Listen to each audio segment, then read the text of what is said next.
जय हिंद साथियों, मेरा नाम है रजत शर्मा और आप देख रहे हैं हमारे न्यूज चैनल द गौरतलब पर नया कार्यक्रम तीक्ष्ण विश्लेषण। आज बात संभावित कोल्ड वॉर सेकंड की। पिछले कई दिनों से ऐसे घटनाक्रम हुए हैं जिसके बाद ये आशंका लगाई जा रही है कि अमेरिका और चीन के बीच नया शीत युद्ध की शुरुआत हो चुकी है।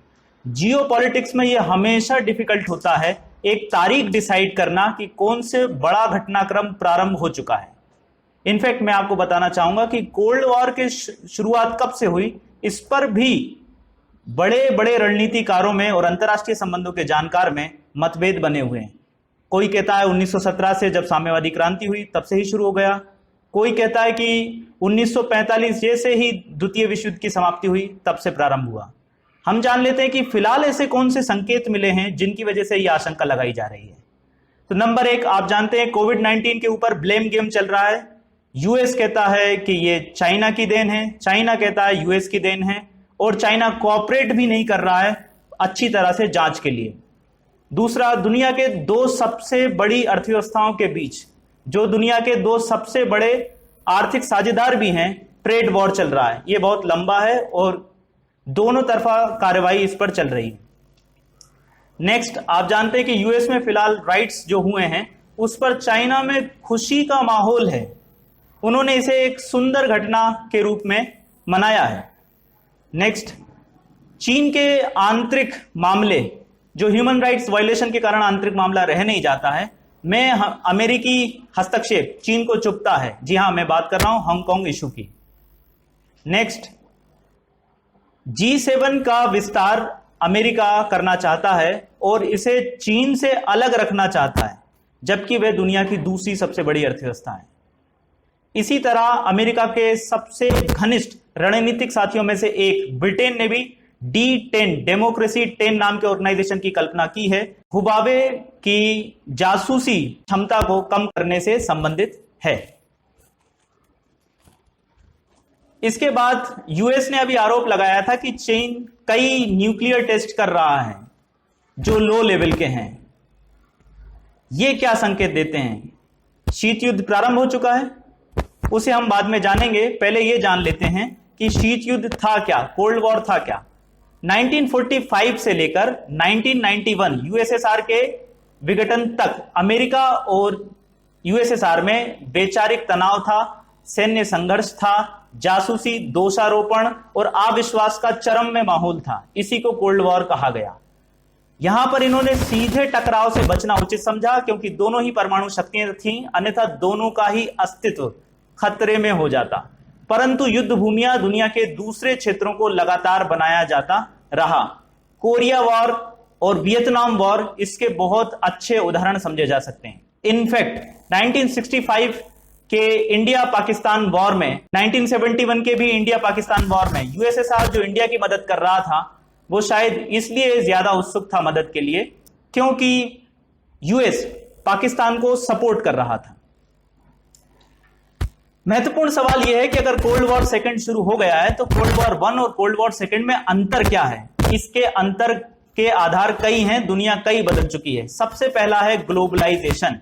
कोल्ड वॉर जब घटित हो रहा था 1945 से लेकर 1991 के बीच, तब दुनिया बटी हुई थी पीपल्स को लेकर, लोगों की आवाजाही को लेकर, वस्तुओं को लेकर और डेटा के फ्री फ्लो को लेकर।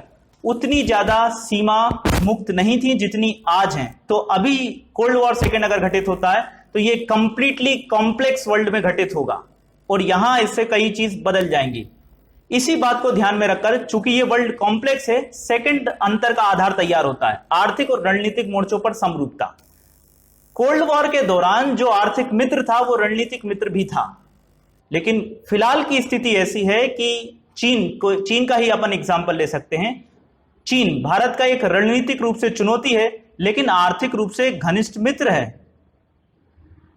और जबकि आप यह भी समझ सकते हो कि अमेरिकी हेजमोनी को खतरा चीन से है, लेकिन चीन उसका सबसे लार्जेस्ट पार्टनर है।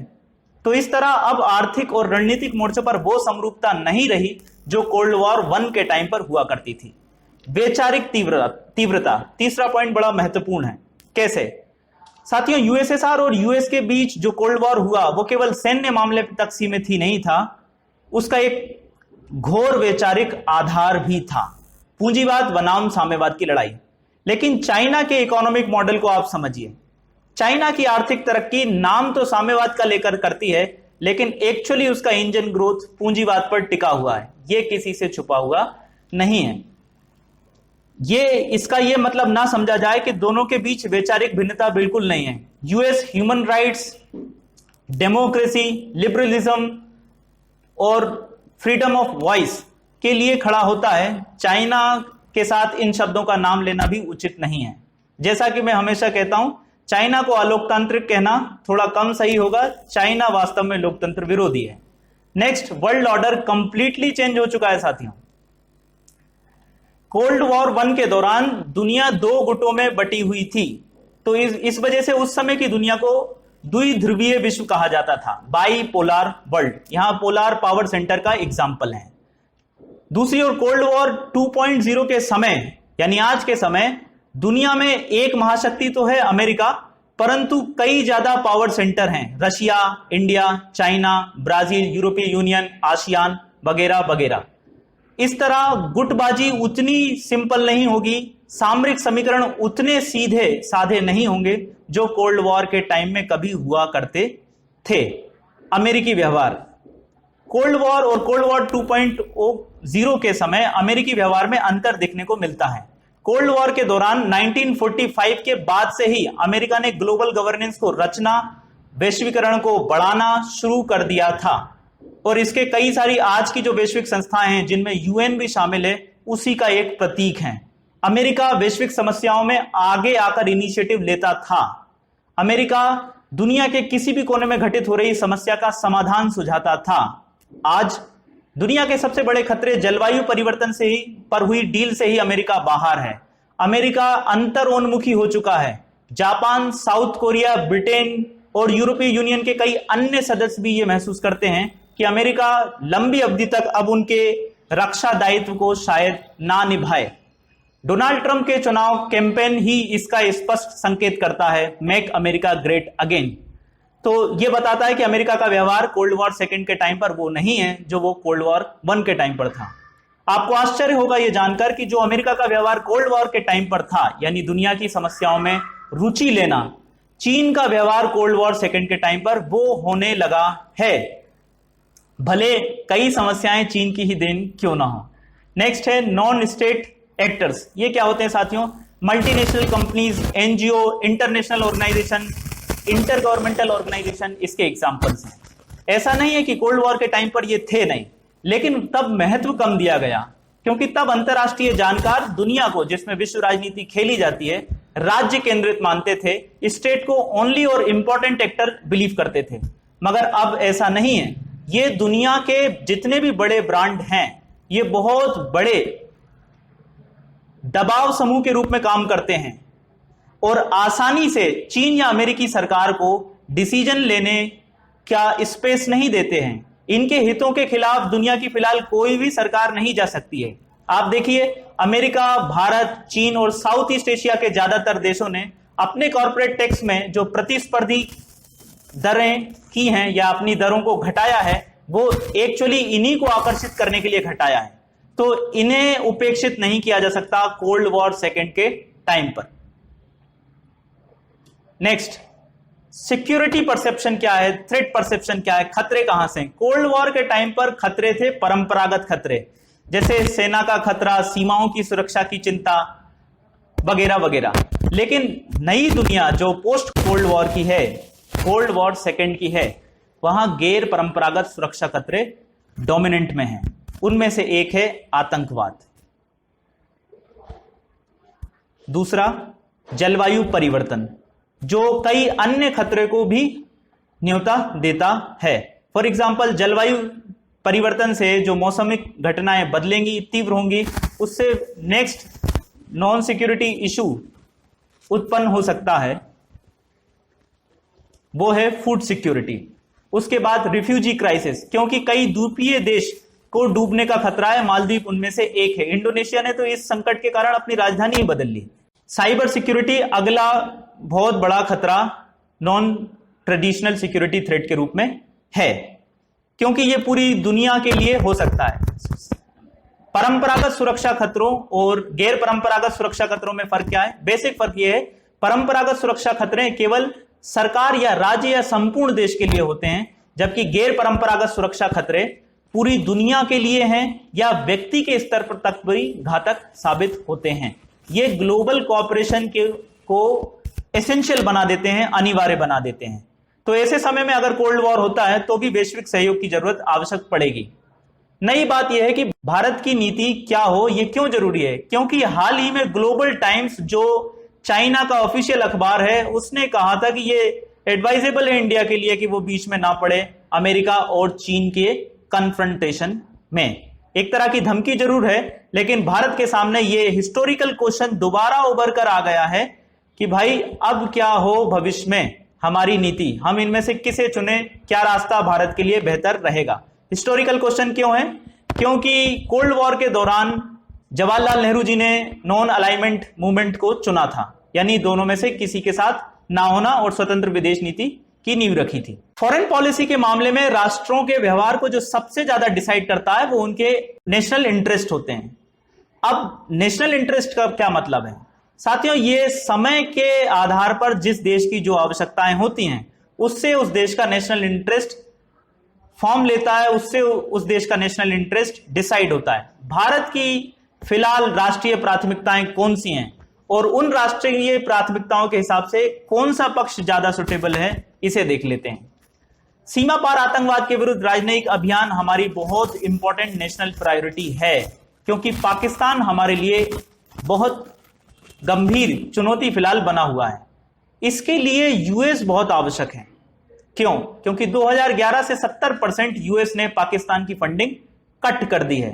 तो पाकिस्तान को आर्थिक मोर्चे पर घुटने पर लाने के लिए यूएस का साथ होना आवश्यक है।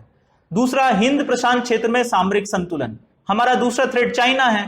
चाइना को कैसे बैलेंस किया जा सकता है? चाइना को बैलेंस करने के लिए एक major power, in fact super power का साथ होना जरूरी है, तो यूएस के साथ हम वो कर सकते हैं। दूसरी ओर भारत की जो इकोनॉमिक नीड्स हैं या जो ग्लोबल गवर्नेंस के संबंध में नीड्स हैं, फॉर एग्जांपल हम ग्लोबल गवर्नेंस को ज्यादा डेमोक्रेटाइज बनाना चाहते हैं, जैसे डब्ल्यूटीओ में ज्यादा विकासशील देशों के हित सुने जाएं, अंतरराष्ट्रीय मंचों पर ट्रीटियों में विकासशील देशों के इंटरेस्ट को प्रोटेक्ट किया जाए। चाइना इसमें बिलीव करता है, यूएस की हेजेमोनिक पॉलिसी इसके खिलाफ जाती है, वो स्पेस साझा करना नहीं चाहते, तो चीन इस मामले में हमारा मित्र होता है। दूसरी बात, आर्थिक मामलों की, हमें फॉरेन इन्वेस्टमेंट चाहिए है एफडीआई या एफआईआई के रूप में। फोर्थ इंडस्ट्रियल रिवॉल्यूशन मुहाने पर है और नियम आधारित वैश्वीकरण हमारी मांग है, ताकि सबका लाभ हो इस वैश्वीकरण में। चाइना इसे सपोर्ट करता है, यूएस नियम आधारित वैश्वीकरण को के खिलाफ बातें आजकल कर रहा है, वे एक तरफा कार्रवाई में बिलीव करता है। इस तरह अगर आप देखें तो तीसरा मार्ग हमें समझ में आता है, न्यूट्रल पाथ। ये क्यों जरूरी है, हम किसी के साथ ना रहें? तो भारत की सर्वोच्च प्राथमिकता फिलहाल भी यही है कि वे अपनी सामरिक स्वायत्तता को बनाए रख सके, यानी वे खुद डिसाइड कर सके इशू वाइज कि किसे सपोर्ट करना है और क्या राय लेनी है। इसके लिए हमें तटस्थ होना, दोनों गुटों से दूर रहना बहुत आवश्यक होगा।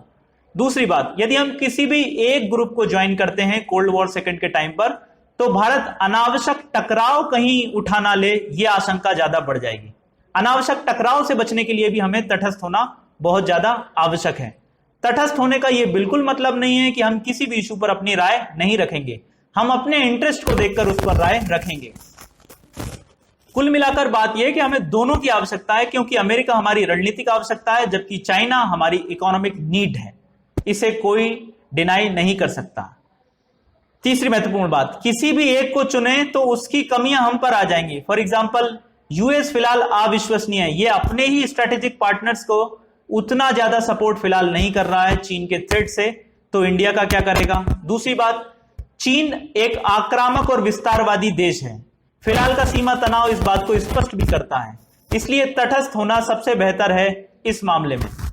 अंततः समय की मांग यह है कि भारत एक महाशक्ति बन रहा है, सुपर पावर कभी ना कभी भारत बनेगा, इसलिए हमें गुट निरपेक्षता की जगह बहुसंलग्नता जरूरी है। Multi alignment in place of non alignment, यानी क्या? दोनों गुटों से अपने आर्थिक हित सधने लायक संबंध हम बनाएं और एक से मित्रता दूसरे के खिलाफ ना जाए और अनावश्यक अविश्वास ना रचे, क्योंकि विश्व शांति भारत के हित में है। पंडित जवाहरलाल नेहरू जी ने बहुत अच्छी बात कही थी, दुनिया में कहीं भी अशांति पूरी दुनिया की शांति के लिए खतरा है। इस बात के साथ इस कार्यक्रम को विराम देते हैं। कृपया लाइक, शेयर और सब्सक्राइब जरूर कीजिएगा हमारे वीडियो को, इससे हमें प्रेरणा मिलती है और बेहतर कंटेंट क्रिएट करने की। जय हिंद, धन्यवाद। टीम द गौरतलब।